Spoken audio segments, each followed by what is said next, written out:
Hi అండి. అందరు బాగున్నారా? నేను లేచే లోపలే అమ్మ ముగ్గేసి పూజ చేస్తా ఉన్నింది. మా ల్యాప్ వచ్చు కదా అంటే, వద్దులసం ముగ్గురు పిల్లలతో ఎగతా ఉండవు కదా, సరేలే అని పొనుకొని వదిలేసినాను. గుత్తొంకాయ పిల్లలు అడిగిండ్రని గుత్తొంకాయ కూర చేస్తూ ఉంది. అమ్మమ్మ వస్తే పండగే నాకు కూతుర్లకి. ఎందుకంటే అడిగినవన్నీ చేసి పెడతా ఉంటుంది.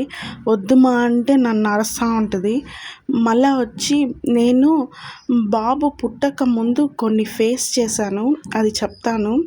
నాకు ఇద్దరు ఆడపిల్లలన్నీ వీడియోలో చూస్తూనే ఉన్నారు కదా. నేను మా వారు ఎక్కడికైనా ఫంక్షన్లకి బయటికి ఏడన్నా పోతే మీకు ఇద్దరు కూతుళ్ళా అని ఎగతాళిగా హేళనగా మాట్లాడేవాళ్ళు. ఎందుకో తెలీదు. ఆడపిల్ల అంటే ఎందుకు చిన్న చూపు చూస్తుండ్రో జనాలు తెలీదు నాకు. మోస్ట్లీ అది విన్నప్పుడు చాలా బాధేసేది. మా వారిని కూడా ఒక్కోసారి అడిగేది, నువ్వు ఆడపిల్లకాయలని నువ్వు బాధపడుతున్నావు అంటే, నేనేం బాధపడలేదు, నేను అలా ఎప్పుడు ఫీల్ అవ్వలేదు.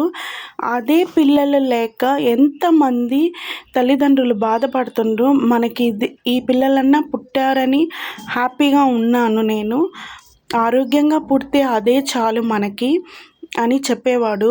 మా వారిని చాలామంది అడిగిన క్వశ్చన్ ఏంటంటే, బామ్మర్ది లేని ఇంట్లో చేసుకున్నావు కదరా, ఇద్దరు ఆడపిల్లకాయలు ఉండే ఇంట్లో చేసుకున్నావు, అందుకే నీకు ఇద్దరు ఆడపిల్లకాయలు పుట్టారు అని అడిగేది చాలామంది.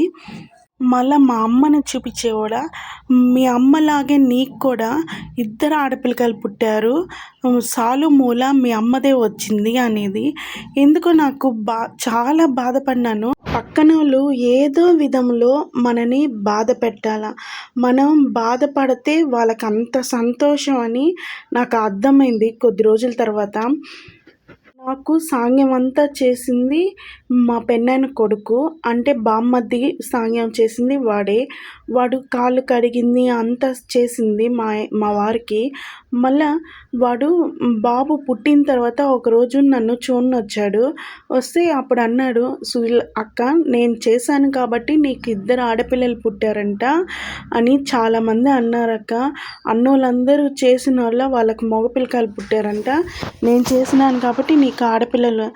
అది తలరాత ఏం రాసి పెట్టిందో అదే జరుగుతుంది. ఆడపిల్ల తల్లిదండ్రుల్ని ఎప్పుడు చులకనగా చూస్తారు, అది చూడకుండా మానేసుకోండి. ఆడపిల్ల మన ఇంటి లక్ష్మీదేవి. ఆ ఇండ్లు సిరి సంపదలతో బాగా అభివృద్ధికి వస్తుంది. ఎందుకంటే ఆడపిల్ల ఉన్న ఇల్లు ఎప్పుడు గుడ్డకి తిండికి ఏ రోజు లోటు ఉండదు. అది అందరూ తెలుసుకోవాలి. ఆడపిల్ల కాదు, మన పిల్ల. రేపు మనకి కష్టం వస్తే తల్లిదండ్రుల్ని చూసుకునేది కూడా ఆడపిల్లే. ఈ ఆడపిల్ల లేనిది సృష్టే లేదు, అది అందరూ గుర్తించండి.